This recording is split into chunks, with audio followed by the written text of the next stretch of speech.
With the COVID-19 pandemic driving up unemployment and job insecurity, some have renewed their calls for a nationwide universal basic income. It's certainly not a new concept. And if you remember, during the Democratic presidential primary race, candidate Andrew Yang proposed sending $1,000 each month to every U.S. citizen 18 years and older. Joining me now is Jill Shah. She is president of the Shah Foundation, which is currently supporting a universal basic income pilot program in Chelsea, Massachusetts. Jill, it's good to have you here. I know this program in Chelsea is still relatively new. You got some payments of $200 to $400 out to folks there, about 2,000 participants. What has the early data told you so far? Yeah, that's correct. Alexis, thank you very much for having me with you today. So yes, the Chelsea program is being run for 2,000 individuals or their households. There were 3,000 applicants for the program, and so these 2,000 were chosen by lottery. We're actually looking at how both of those groups are faring as we're moving, hopefully, out of this crisis. And the early data that we have so far that's actually been, completed, all being done by Jeff Liebman out of the Harvard Kennedy School. And Jeff was an economist who served for both President Clinton and President Obama. It is showing us that people are in really dire straits. So the early surveys let us look at how people were faring. And the city of Chelsea, as you may know, was probably one of the hardest hit cities in America. Many of the people there work for very low wages, work in hotels and restaurants and other places that were shut down at the beginning of the pandemic. They also live in multi-generational households, and so often living in tight quarters. And this resulted in a lot of COVID cases in the city of Chelsea, in addition to a lot of the income that comes into Chelsea just completely going away. And so there were long lines every day around every corner as people stood in line to wait for food. And this guaranteed income program was partially put in place to try to remedy that.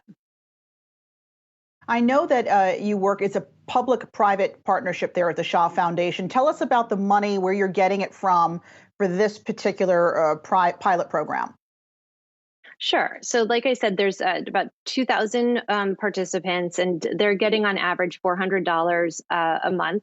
The program started in November and will run through the fall.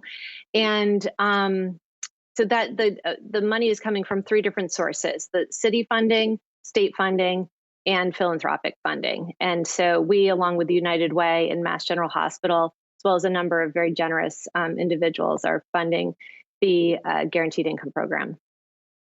Jill, you've heard the criticisms of UBI before. Among them, they say that besides being very costly, this would actually decentivize people to go out and work. I know, again, this pilot program is quite early on. Are you seeing that bear out? And what would you say to those folks?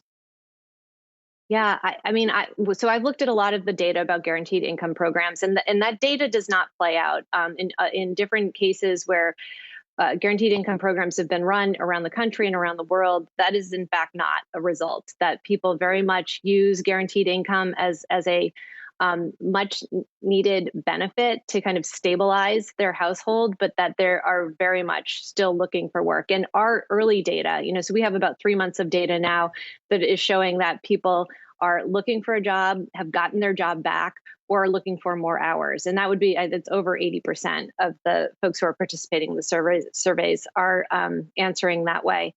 I really, all of the data past shows that that's not the case. And I think that's, that will be true in the case of Chelsea's pilot as well. Do you think a case can be made for guaranteed income post-pandemic? I do. One of the things that I like about guaranteed income is that, the structure is very simple. You give cash to individuals and you trust them to do what they need to do with it in order to sustain themselves and their families, and maybe grow as well, right? There's a piece of this that is much more dignified than the way that we take care of our most vulnerable neighbors. And I think that's a really important thing to consider when we think about all of the other ways that we structure support for folks in our country. And so I hope that there's some broader learnings that come out of this that help us think about, the restrictions that we put on other programs like SNAP and school meals that probably don't need to be there. And we could get the same effect or better effect, probably.